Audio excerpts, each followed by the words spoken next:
إخوتي أخواتي، السلام عليكم ورحمة الله تعالى وبركاته. يقول الله سبحانه وتعالى في كتابه الكريم وقوله الحق: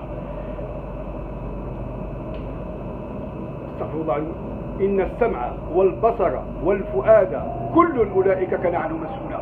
فهذه الأيام تعرف العاصمة الفرنسية باريس المؤتمر الدولي لأمراض العيون، ووجدت نفسي بالصدفة مع أحد الأطباء أخصائيين في البصر وفي العيون، وما شاء الله إنه من مدينة الحمراء، مدينة يوسف المنتشفين، وما شاء الله من أصول مغربية، ولا شك أنه يعمل بالمملكة المغربية. فأترك له الكلمة عن مشاعره، وخاصة أنه يشارك بما وصلت إليه الأبحاث في المختبرات وفي كليات العلوم والطب في هذا المجال. السلام عليكم ورحمة الله عليكم، مرحبا.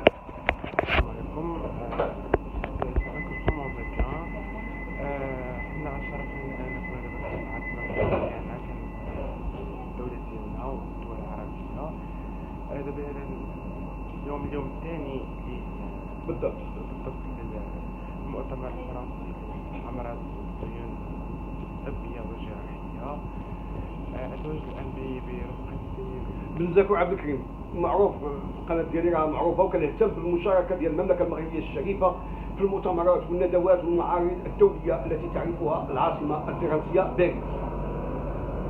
طيب السؤال: هل اللوحات الرقمية، لي تابلت، الايفون، التليفون، واش كيأثر على العدسة ديال العين؟ واش كيأثر على لاغيتين؟ واش كيأثر على لو كريستالان دو لوي؟ الجواب، وانتم ما شاء الله في هذا الميدان ربما عندكم إجابة مهمة اللي كنجاوبوا بها جميع المستمعين الأفاضل.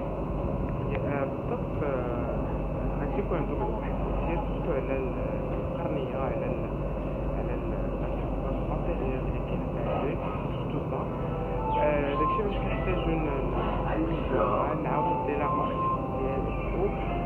يقدروا يكونوا حتى تأثيرات على التغيير، ولكن ماشي شي حاجة اللي سيستماتيك، ماشي ضروري أنها تحدث. شكرا سيداتي، موعدنا معكم في مقابلة أخرى مع طبيبة أو طبيب آخر. حياكم الله، مع السلامة.